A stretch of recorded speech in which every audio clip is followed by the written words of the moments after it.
My name is Olivia Carter. I am 26 years old, and today is my birthday. Well, our birthday. I have a twin brother, Daniel, and if you have not already guessed, he is the golden child. He is the charming, athletic, effortlessly perfect one, the one my parents adore.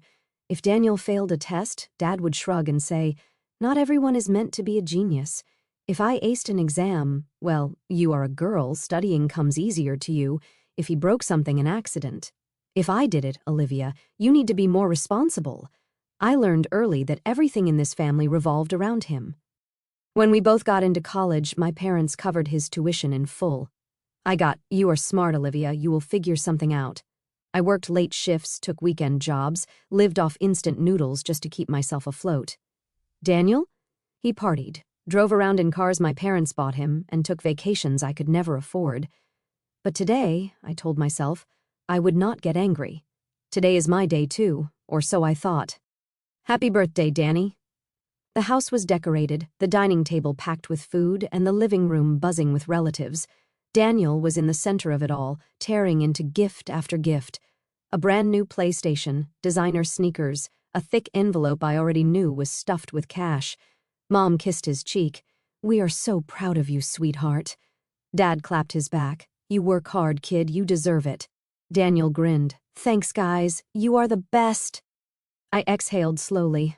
Maybe they were just saving mine for last. Finally, Mom turned to me. "And we did not forget about you, Liv." I sat up a little straighter. "Here it comes." She reached into her purse and pulled out a small envelope. I took it, slid my finger along the edge, and pulled out the single sheet of paper inside. "Balance due, $50,000. Payable to Mom and Dad. We expect full payment soon." I stared at it. I read it again. And then I looked up. "What is this?" Dad leaned back in his chair, arms crossed. "You are an adult, Olivia. You have lived here for free for years, ate our food, used our electricity. College was not cheap." Mom gave me a patient smile. "It is only fair, honey. You have a good job now. You can afford it." Daniel snorted. "It is not like you have a family to support or anything." I glanced at him, at the pile of gifts sitting in front of him. I inhaled deeply, exhaled even slower. My heartbeat steadied. Everything inside me turned cold. I smiled a small, sharp smile. Then, without a word, I reached into my bag and pulled out a different envelope. "All right," I said, standing up. "Then here is my gift to you." I placed the envelope on the table. Mom hesitated before opening it. Her eyes flicked over the first few lines, and suddenly her face turned pale. Dad snatched it from her hands, reading faster now, flipping through the pages. Daniel frowned. "What is it?" I crossed my arms. "It is the finalized contract for the sale of this house." Silence. The kind of silence that only happens when someone realizes they have just lost everything. Daniel sat up straighter. "What do you mean, sale of this house?" I shrugged. "Exactly what it says. You told me it is time I paid my debts, right? So I did. I just did not pay them to you." Mom's voice trembled. "Olivia, tell me this is a joke." I smiled wider. "Nope." Dad's face twisted in rage. "You cannot do this." "Oh, but I can," I said sweetly. "My name is on the deed, remember? The house was put in my name for tax reasons a few years ago. You just assumed I would never do anything about it." Daniel looked between us, realization dawning on his face. "Wait, where are we supposed to live?" I grabbed my purse, slung it over my shoulder, and headed for the door. Not my problem. I turned back one last time, meeting my parents' stunned, panicked eyes. "Happy birthday, Daniel." And then I walked out, smiling. I did not slam the door when I left. I did not storm out or scream or throw things. I just walked, calm, steady, purposeful. Because I won. Because for the first time in my life, they lost. My phone buzzed in my pocket before I even made it to my car. I did not need to check to know it was my mother. Then another buzz, and another. By the time I slid into the driver's seat, the notifications were coming nonstop. Mom, Dad, Daniel, Aunt Linda, even Grandma. I put my phone on silent and tossed it into the passenger seat. Let them panic. They had no idea how long I had waited for this moment, how long I had planned it. 1 year earlier. "Olivia, we need you to co-sign." I was sitting at the kitchen table, staring at the house deed Dad had placed in front of me. It had been a normal Saturday morning until then. Coffee, silence, a rare moment of peace before the chaos of family life. But now I was looking at the single biggest mistake my parents had ever made. Why? I asked, keeping my voice neutral. Control, Mom sighed, like I was being difficult. For tax purposes, honey, it will be easier if the house is in your name. But do not worry, we will still be paying for everything. It is just a formality. A formality, a technicality, a trap. I knew better than to trust them, but I also knew that if I refused, they would turn it into a guilt trip from hell. After everything we have done for you, you cannot do this one little thing. Do you even care about this family? Daniel would do it in a heartbeat. So I smiled, nodded, and signed my name. And then, when they left the room, I scanned every page of that document, saved it to my personal files, and started planning. Back to now. The fallout begins. It took exactly 1 hour for the first explosion. Bang, bang, bang. The knocks on my apartment door rattled the frame. Olivia, open this door right now. Dad, I rolled my eyes, took a long sip of my coffee, and walked over at a leisurely pace. When I pulled the door open, he shoved past me like a bulldozer. What is this? He waved the sale contract in my face like it was a death certificate, which, honestly, it was. I crossed my arms. That is your problem now. His face was red. You sold our house! I leaned against the wall, watching him unravel. No, I sold me house. He was shaking. You little... I raised a hand. Aha, careful. You are in my home now. Try to keep it civil. He sucked in a breath, nostrils flaring. Why would you do this? I tilted my head. Oh, I do not know. Maybe it is because my own parents handed me a $50,000 bill on my birthday while giving my brother a luxury vacation. His jaw clenched. That was different. He works so hard, deserves it, is the pride and joy of the family, blah, blah, blah. I finished for him. Yeah, I have heard it before. I pushed off the wall and stepped closer. You expected me to roll over and accept that debt? You thought I would just take it like I always have. But I did not. I flipped the script. He stared at me, breathing hard. Where are we supposed to live? I smirked. Not my problem. He pointed a finger at me. You are going to fix this. I actually laughed. Fix this? Oh, Dad, I did not break anything. He opened his mouth, but I was already walking to the door. You can leave now. Oh, and take this with you. I grabbed the contract from his hand, flipped to the final page, and pointed at the buyer's name. He squinted, read it, and then his face fell, because right there, in big bold letters, was a name he recognized. Marcus Patel, his landlord. The guy who already owned the building where Dad's business was renting office space. The guy who, after a single phone call from me, had been thrilled to buy my childhood home at a price I knew my parents could never afford to match. Dad's voice dropped. Olivia, what did you do? I grinned. Oh, just made sure the house stayed with someone responsible, someone who is very interested in raising your rent next month. His eyes went wide, and for the first time in my life, I watched my father panic. 1 week later, the dominoes fall. Daniel was next. He showed up at my office, storming in like a spoiled prince. You ruined my life, he snapped, slamming his hands on my desk. I did not look up from my laptop. You will have to be more specific. Our house is gone. Dad's business is collapsing, and Mom is losing her mind. I finally glanced at him again, not seeing how that is my problem. His face twisted. How can you be so heartless? I sat back, folded my arms. Oh, that is rich coming from the guy who watched me get an invoice for $50,000 on our birthday and left. He flinched. I did not think they would actually expect you to pay it. I raised an eyebrow. Wow. So you are not just selfish, you are stupid too. He turned red. I need help, Olivia. I smiled. So did I. I leaned forward. And you know what I got instead? Debt, manipulation, guilt trips, a lifetime of being second place to the great and mighty Daniel. He swallowed hard. Please, I do not have anywhere to go. I sighed dramatically. That sucks. His eyes were desperate now. Olivia, we are twins. You are my sister. I tilted my head. Oh, because for the last 26 years I was nothing to you? I stood up, grabbed my coat, and patted his shoulder. Good luck, Danny. And then I walked out, just like I walked out on my parents, because I was done being their punching bag. It was my turn to win. The day after I kicked Daniel out of my office was quiet, too quiet. My family was like a pack of wild animals. First, they attacked, they yelled, they made threats. But when they went silent, that is when they were at their most dangerous. I knew this was not over. They were not done with me yet, and right on cue, the next morning happened. I pulled up to my office building, barely stepping out of my car before I saw her. Mom. She stood by the entrance, arms wrapped around herself, hair messy, face pale. She looked like she had not slept all night. I did not rush to get out of the car. I just sat there, watching her through the windshield. Let her wait. When I finally stepped out, she turned toward me, desperation all over her face. "Olivia, please!" I stared at her, my expression blank. "What are you doing here?"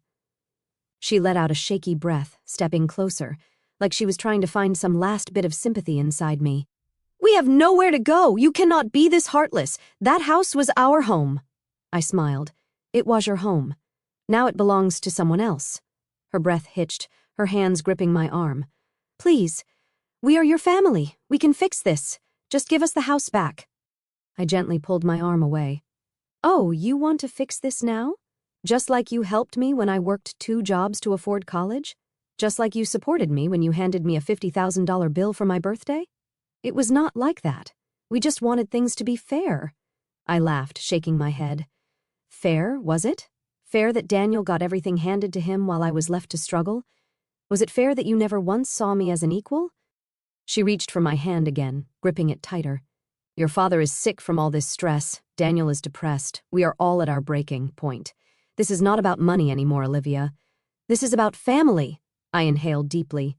Then, in a voice barely above a whisper, I leaned in and said, "Family stopped mattering the moment you decided I was just a bank account." Her lips trembled. "You do not want us to end up homeless, do you?" I tilted my head, voice calm and even. "That is not my problem." I turned and walked into my office, not looking back. Daniel tries to play dirty. That evening, I got a notification Daniel had tried to transfer money out of my bank account. I smirked. And here we go. He always thought I was the naive little sister, the one who would not see it coming, like I had not prepared for this over 1 year ago when I started planning. I moved my real savings into secure accounts, but for fun, I left a fake account open just in case someone tried to pull something. Did Daniel try to steal money? Yes, but not my money, his. I sat back, enjoying my tea, just as my phone started ringing. "What did you do, Daniel?" I put him on speaker and continued reading my emails. "What is wrong, Danny? Where is my money? That was all I had." I smiled. "Oh dear. That is unfortunate. I swear I will make you regret this." I sighed. Daniel, you really thought I would leave my accounts unprotected? That is adorable." His breathing was uneven now, anger and frustration seeping through the phone. "I will not forget this." I shook my head. "Neither will I, because for the first time, I am the one winning." I ended the call. The next morning, I woke up to a text message, "Mom is in the hospital." I read it and felt nothing. No fear, no anger, no guilt, just nothing. Then another message, "Please come. We made a mistake. We will fix this." I set my phone down and went to make coffee. I did not reply, because I was not their victim anymore. Watching them fall apart. It had been 2 weeks since I sold the house. 2 weeks since I shut the door on my mother, humiliated my father, and wiped out Daniel's savings in one calculated move. And in those 2 weeks, I had not heard a word from them. No more desperate calls, no more guilt-tripping texts. Nothing. At first I thought maybe, just maybe, they had finally given up, but I should have known better. Daniel's downfall. It was a Friday afternoon when my phone rang. Not from an unknown number, not from my parents, but from an old college friend, Marcus Patel. Yes, that Marcus Patel, the real estate investor who now owned my parents' house. "Olivia, I have to thank you for sending that deal my way," Marcus said, his voice amused. I leaned back in my chair. "Glad to hear it is working out for you."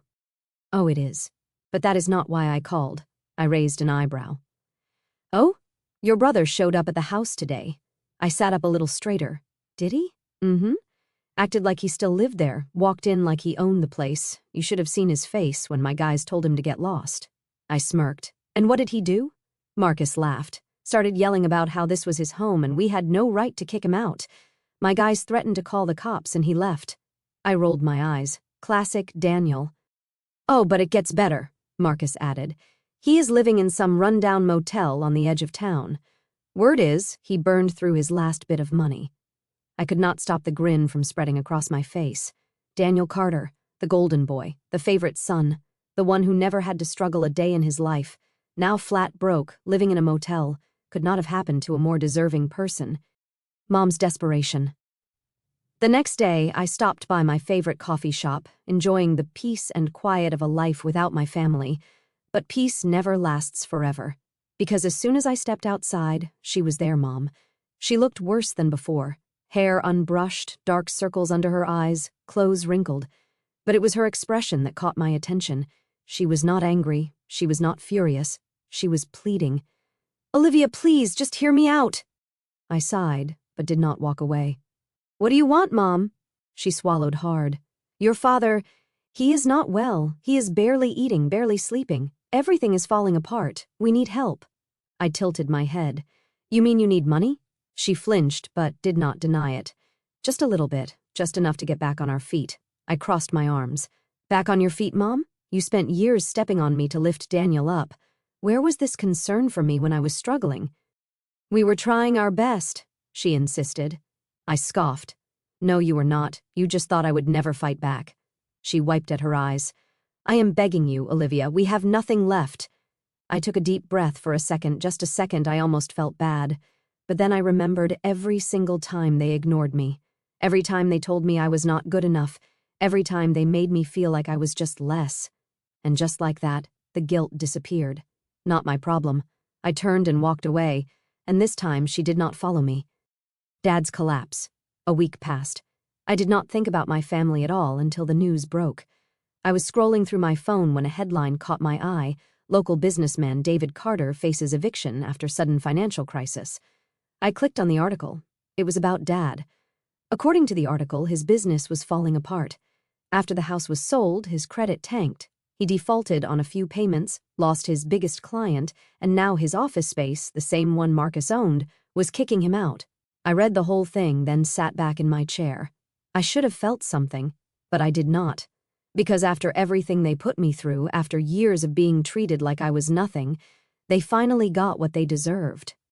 3 days later, my phone rang. I let it ring. Then a text popped up. "Please pick up, it is important."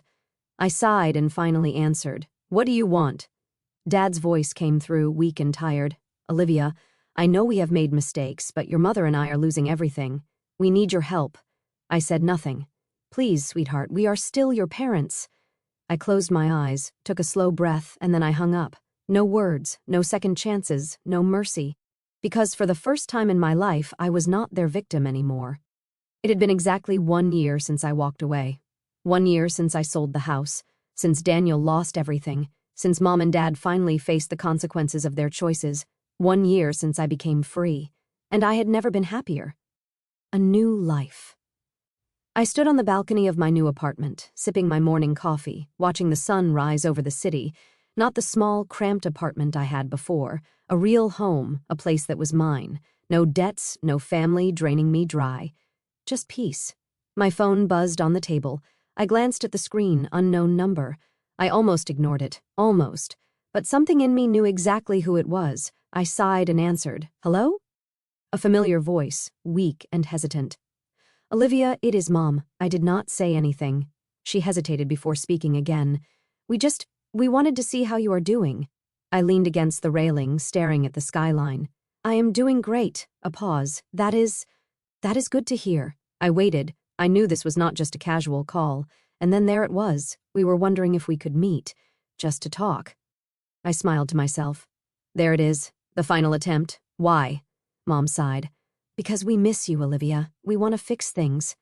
I closed my eyes for a moment, letting the words settle. If they had called me 1 year ago, maybe, just maybe, I would have believed them. But now I knew the truth. They did not miss me. They missed what I could give them. I took a slow breath. "You do not miss me, Mom. You miss what I used to do for you." "That is not true.